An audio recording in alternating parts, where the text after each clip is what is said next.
आज कोर्ट के हियरिंग के दौरान ऐसा क्या हुआ कि सीजीआई ने सेंटर से जवाब मांगते हुए पूछ लिया, if ends could justify the means. CGI ने तुषार मेहता को क्या करने का आदेश दिया और एसजी ने पंडित जवाहरलाल नेहरू के कौन से वर्ड्स रिपीट किए, इस वीडियो में आज हम चर्चा करेंगे। आर्टिकल 370 के फाइनल हियरिंग को आज 10वां दिन हो गया है। आपको बता दें कि इस मामले में 2 अगस्त से हियरिंग चली आ रही है। The Constitution Bench hearing the matter comprises of Chief Justice of India D.Y. Chandrachud and Justices Sanjay Kishan Kaul, Sanjeev Khanna, B.R. Gavai and Suryakant।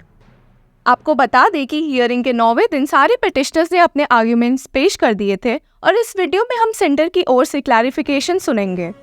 पिछले कई वीडियोस में आपने देखा होगा कि कितने इम्पोर्टेंट सीनियर एडवोकेट्स ने पिटिशनर्स को इस मामले में रिप्रेजेंट किया था। उसमें से कपिल सिब्बल, गोपाल सुब्रमण्यम, दुष्यंत दावे, जफर शाह भी शामिल थे। आपको सुन के हैरानी होगी कि करीबन 20 से ज़्यादा एडवोकेट्स ने इस मामले में आर्ग्यूमेंट्स पेश किए थे। पिछले कई हियरिंग में हमने ये देखा कि कॉन्स्टिट्यूशन बेंच ने इस सवाल के साथ मामले की सुनवाई शुरू की कि क्या आर्टिकल 370 परमानेंट या टेम्पररी प्रोविजन है। और एक हियरिंग के दौरान सीजीआई ने ये भी रिमार्क दिया था, in no way was the integration of Jammu and Kashmir with India in 1948 conditional. The integration was absolute and complete in every which way. Arguments by Attorney General of India, Solicitor General of India and Senior Advocate Harish Salve for the central government to commence from today onwards। और पिछले hearing में CGI ने ये भी कहा है कि bench अगले वीक के मंडे को भी आर्गुमेंट सुनेगी ताकि कंटिन्यूटी बनी रहे। 10वें दिन की हियरिंग की शुरुआत attorney general R Venkataramani से हुई थी। वे सेंटर की ओर से आर्टिकल 370 के रिमूवल के फेवर में बोल रहे थे। अपने ओपनिंग स्टेटमेंट से एजी ने ये समझाने की कोशिश की कि सेंटर ने इस मामले को बहुत ही ऑब्जेक्टिवली और अंडरस्टैंडिंग से डील करने का फैसला लिया है।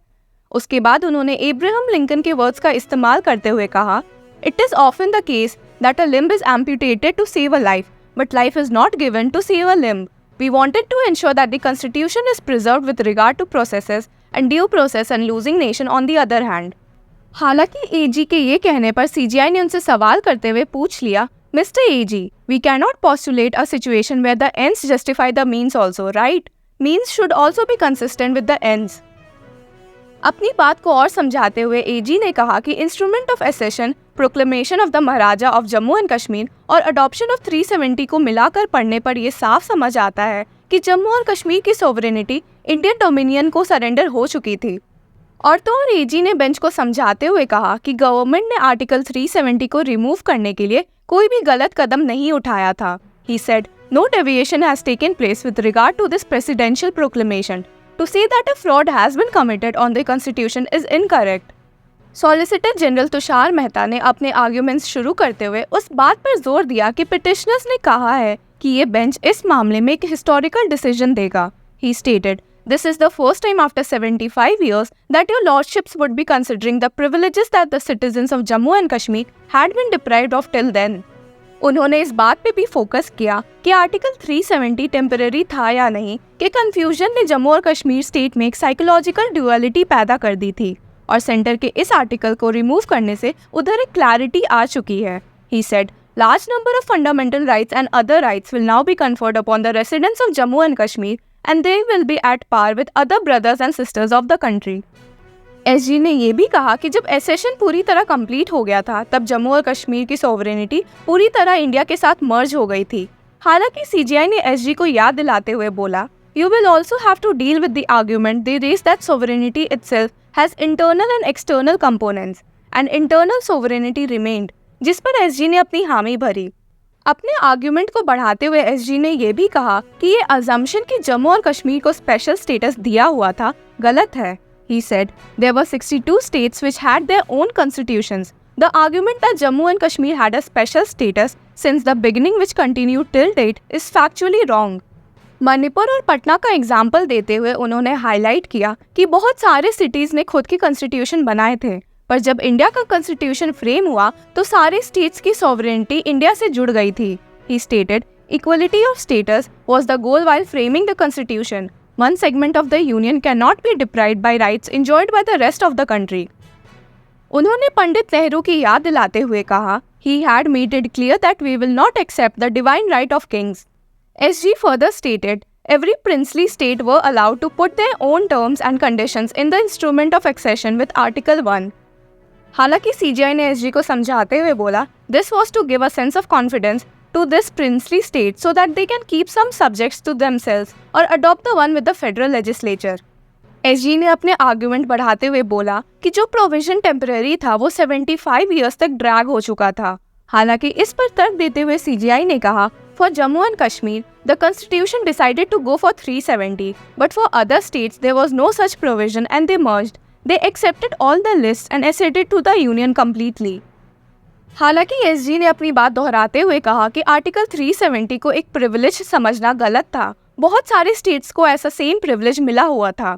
इस बात पर सीजीआई ने एसजी को तर्क देते हुए कहा, so you are saying instrument of accession of various princely states have various such reservations and conditions and are consistent with section 6 of government of India act and adopted by section 9 of the Indian independence act.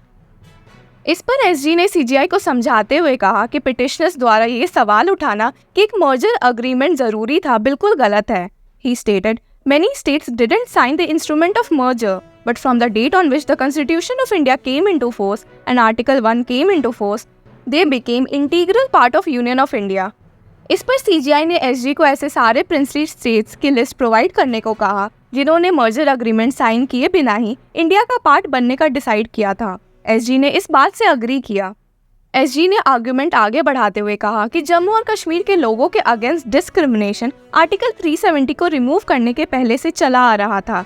ऐसा इसलिए था क्योंकि उधर Indian constitution पूरी तरह से नहीं लागू था। इस डिस्क्रिमिनेशन का प्रैक्टिकल कंसिक्वेंस ये था कि स्टेट गवर्नमेंट और प्रेसिडेंट मिलकर कॉन्स्टिट्यूशन में किसी भी तरह के चेंजेस लाकर जम्मू और कश्मीर में अप्लाई कर सकते थे। ही stated, the preamble of Indian Constitution was made applicable to Jammu and Kashmir by way of a constitution order under Article 371D in 1954. Thereafter, in 42nd and 44th Amendment, the words socialist and secular were added. That was not made applicable to Jammu and Kashmir. Till 5th August 2019, Jammu and Kashmir Constitution was not having either the term socialist or secular. अपनी next hearing के आखिरी argument में SG ने इस बात पर focus किया कि जिसे पेटिशनर्स इंटरनल सोवरेनिटी कह रहे हैं वो असल में ऑटोनॉमी है। हालांकि इस पर सीजीआई ने तर्क देते हुए कहा, it autonomy is actually there with every institution. We have the autonomous authority to decide constitutional issues, so we can't say that internal sovereignty vest with us. We are an independent autonomous institution under the constitution. CJI के इस point पे SG ने जवाब देते हुए कहा कि उनके हिसाब से जम्मू और कश्मीर कॉन्स्टिट्यूएंट असेंबली एक लेजिस्लेचर के अलावा और कुछ नहीं था। हालांकि सीजीआई ने एसजी को समझाते हुए कहा, eventually when you argue that this is not a constituent assembly but a legislative assembly in its original form, you will have to answer how this squares up to clause 2 of article 370 which specifically says constituent assembly formed for purpose of framing constitution of Jammu and Kashmir. SG ने अंत में कहा कि constituent assembly of Jammu और कश्मीर एक plenary document नहीं है और एक लेजिस्लेशन से ज़्यादा और कुछ नहीं है। यहाँ 2 कॉन्स्टिट्यूशंस नहीं हो सकते हैं। जिस पर सीजीआई ने जवाब देते हुए कहा, we are not engaging in a dialogue on any of this now, you can complete the list of dates, we assume you will argue each of this point later on. और इसी के साथ hearing का समय समाप्त हो गया। अगली हियरिंग 28 अगस्त सोमवार को कंटिन्यू होगी। इस न्यूज़ सेगमेंट से जुड़े रहने के लिए की फॉलोइंग लॉ चक्रा।